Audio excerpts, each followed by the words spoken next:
Welcome back to the channel sci facts. आपकी खिदमत में हाजिर है डॉक्टर अनीक हिजाज। आज हम बात करेंगे 12 ब्रेन रूल्स के बारे में। सो करते हैं वीडियो को शुरू।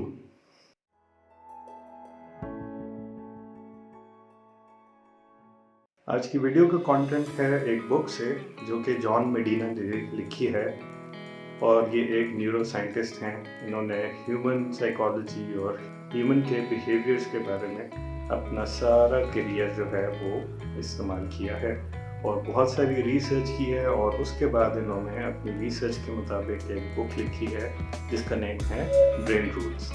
आप चाहें तो इस बुक को भी पढ़ सकते हैं। मैं कोशिश करूँगा कि शॉर्ट से शॉर्ट टाइम में इस वीडियो में मैं इस तमाम बुक को समराइज़ कर सकूँ। होपफुली आपको वीडियो पसंद आएगी और अगर आपको वीडियो पसंद आए तो प्लीज़ वीडियो को लाइक कीजिएगा, चैनल को सब्सक्राइब कर दें और अगर आपने बेल का आइकन नहीं हिट किया तो काइंडली कर दीजिएगा। आपकी सपोर्ट का बहुत बहुत शुक्रिया Sai factors. Number 1 is exercise boost your brain power. देखिए, दो शख्स हैं सेम एज के, कंसिडर कर लेते हैं कि दोनों 70+ हैं, लेकिन एक बंदा है जो कि व्हील चेयर पे और एक बंदा जो है वो वॉक करता है, एक्सरसाइज करता है, उसका मूड भी अच्छा रहता है। तो साइंटिस्ट इस चीज़ पे थोड़े से हैरान हो गए कि दोनों की एज एक जैसी है लेकिन क्या उनके ब्रेन डिफरेंट तरीके से काम करता है या नहीं। सो इस चीज़ को फर्दर रिसर्च करने में ऐसे ही साइंटिस्ट जैसे कि हमारे इस बुक के ऑथर, उन जैसे कई लोग, उन्होंने इस चीज़ को बिल्कुल रियलाइज़ किया और इस पे रिसर्च की और पता ये चला सिंपल अल्फाज में, जिस वक्त हम एक्सरसाइज करते हैं हमारी बॉडी में ग्रोथ हार्मोन रिलीज होते हैं और ब्लड के फ्लो की वजह से डेफिनेटली ग्लूकोज का सप्लाई भी ज़्यादा होता है। जैसे कि हम सबको पता है कि न्यूरॉन्स की ज़्यादातर खुराक जो है, ज़्यादातर उनकी जो डाइट है वो ग्लूकोज है और यही वजह है कि जो डायबिटिक पेशेंट्स होते हैं जैसे उनका ग्लूकोज डाउन होता है वो उसी वक्त डायबिटिक कोमा में जाने का उनका खदशा भी होता है और मेजॉरिटी चले भी जाते हैं। So exercise is very necessary. अगर आप अपने ब्रेन को बूस्ट करना चाहते हैं, उसकी मेमोरी को और उससे एसोसिएटेड तमाम कॉग्निटिव एबिलिटीज़ को, तो आपके लिए exercise is a huge advantage. Video के एंड में मैं आपको बताऊंगा वो ऐसे 2 पॉइंट्स जो कि सबसे ज़्यादा इफेक्टिव है। सो अगर आप इस वीडियो से भरपूर फ़ायदा उठाना चाहते हैं तो वीडियो को एंड तक लाजमी देखिएगा। Number 2 is brain evolve to.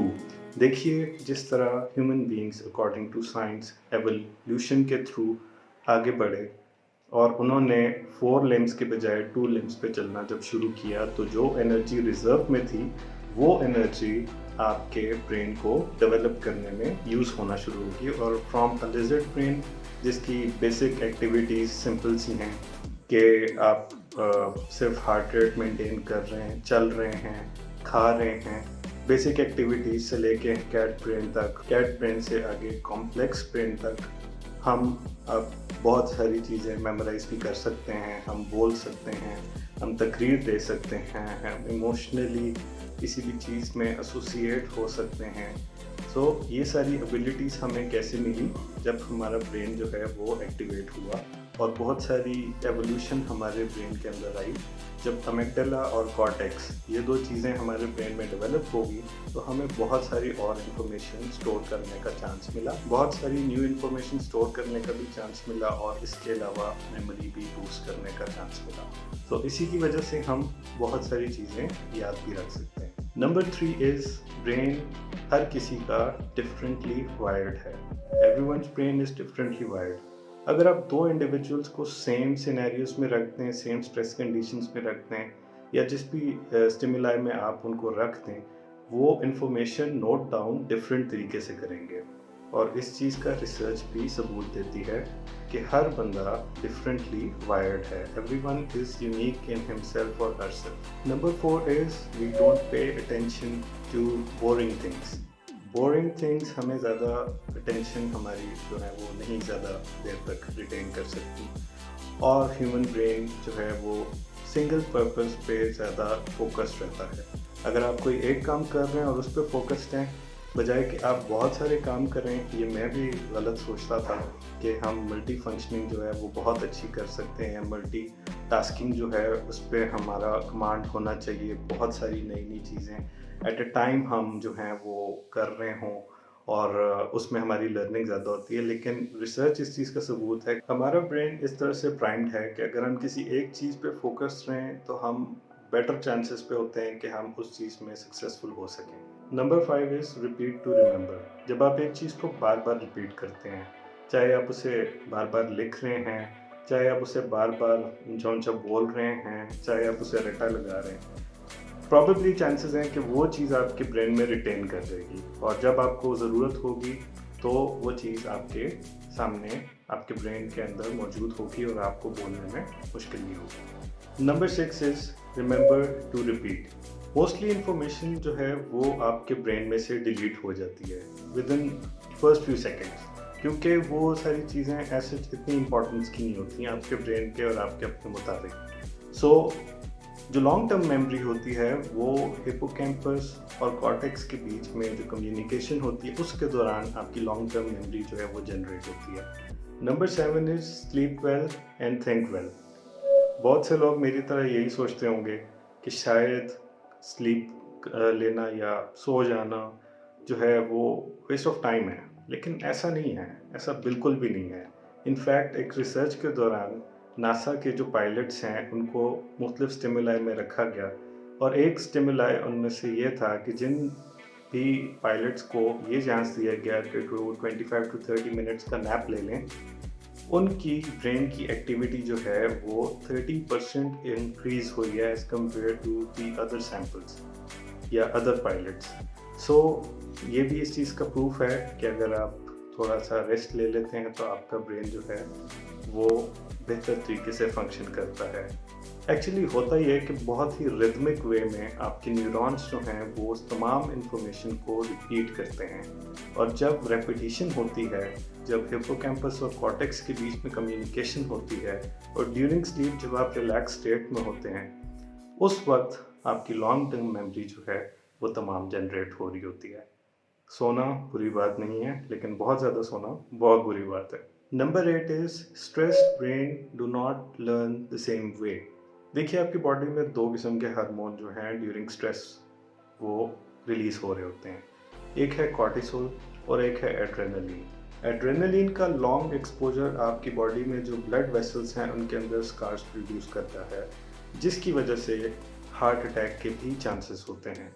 और कॉर्टिसोल क्योंकि एक है ही स्ट्रेस हार्मोन, सो इनके इफेक्ट्स बहुत बुरे होते हैं। जिन लोगों को मेमोरी का प्रॉब्लम है उनके लिए ये वाली टिप बहुत ही इंपॉर्टेंट है, सो इसको गौर से सुनिएगा। Number 9 is stimulate more of the senses. जितने ज़्यादा सेंसेस इन्वॉल्व होंगे उतनी ज़्यादा चांसेस हैं कि आपकी मेमोरी बूस्ट होगी। फॉर एग्जाम्पल, आपको ब्लाइंड फोल्ड कर दिया गया हो और आपको स्मेल कराया जाए नाशपाती को और आपको खिलाया जाए सेब। आप ज़्यादातर जितने भी लोग हैं वो यही कहेंगे कि हमने नाशपाती खाई है। सो आपके जितने भी सेंसेस इन्वॉल्व होते हैं उतनी ज़्यादा आपकी मेमोरी बूस्ट होती है। Number 10 is vision trumps all of your senses. आपकी विजन जो है वो 50% रिसोर्सेज यूज़ करती है, और vision is the most dominant in all of our senses. जब हम विजन को यूज़ करते हैं तो आप ये जान लें कि 50% रिसोर्सेज सिर्फ आपके विजन जो है वो यूटिलाइज कर रही है। आपकी तमाम इंफॉर्मेशन की परसेप्शन में विजन सबसे ज़्यादा इम्पॉर्टेंट है। सो इस पॉइंट को ज़रूर यूज़ करें। और अगर आप लर्निंग कर रहे हैं किसी भी चीज़ में, किसी चीज़ को स्टडी कर रहे हैं, या कोई कोर्स आपने लिया हुआ है और उसमें आप चाहते हैं कि आप अच्छे स्कोर से पास हों, तो आप लर्निंग बहुत सारे सेंसेस को इन्वॉल्व करके करें। और सबसे ज़्यादा सेंस जो आपका यूज़ होगा वो है आपकी आइज़, आपका vision. Number 11 is male and female brains are different, और इसमें कोई भी शक शुबा नहीं है। देखिए, इस चीज़ पे रिसर्च भी इस चीज़ का सबूत है कि जब मेल और फीमेल को सेम सिनेरियोज में स्ट्रेस में रखा जाता है, जो फीमेल का ब्रेन है उसमें लेफ्ट अमेगडाला जो है वो एक्टिवेट होता है, जबकि मेल्स में राइट एमिगडाला जो है ड्यूरिंग स्ट्रेस्ड सिचुएशंस वो एक्टिवेट होता है। अब डिफरेंस क्या है राइट और लेफ्ट में कि जो फीमेल है उसको तमाम इमोशन एसोसिएटेड उसको याद आते हैं, लेकिन जो मेल है वो डायरेक्ट कंक्लूजन पे जाता है कि उस एक्सपीरियंस से मेल ने क्या कुछ सीखा। वो डायरेक्ट उस कंक्लूजन की तरफ जाता है, जिसकी वजह से मेल्स जो हैं वो डायरेक्टली इतने ज़्यादा इमोशनल नहीं होते। और वैसे भी फीमेल्स जो हैं they are far more complex as compared to males, and the 12th rule is we are powerful and natural explorers. Human mind is a curious mind. हम प्री प्रोग्राम्ड होते हैं। हम देखते हैं छोटे बच्चों को कि जब वो पैदा होते हैं और जैसे ही उनको बोलना आ जाता है उनके पास एक लंबी लिस्ट होती है क्वेश्चंस की जो कि वो पूछते हैं, और एक्टिव लिसनिंग और एक्टिव कम्युनिकेशन के थ्रू उनकी एक्टिव लर्निंग होती है। करंट सिचुएशंस में वो हर एक चीज़ एक्सपेरिमेंटेशंस पे ज़्यादा फोकस्ड रह के सीखते हैं। सो अगर आपको वीडियो पसंद आई हो तो प्लीज़ इसको अगेन लाइक कर दीजिएगा, चैनल को सब्सक्राइब कर दें, और अगर आप यहाँ तक पहुँच गए हैं तो आपसे गुजारिश है कि प्लीज़ अपनी कीमती राय कमेंट्स में लाजमी दीजिएगा। मिलते हैं नेक्स्ट वीडियो में।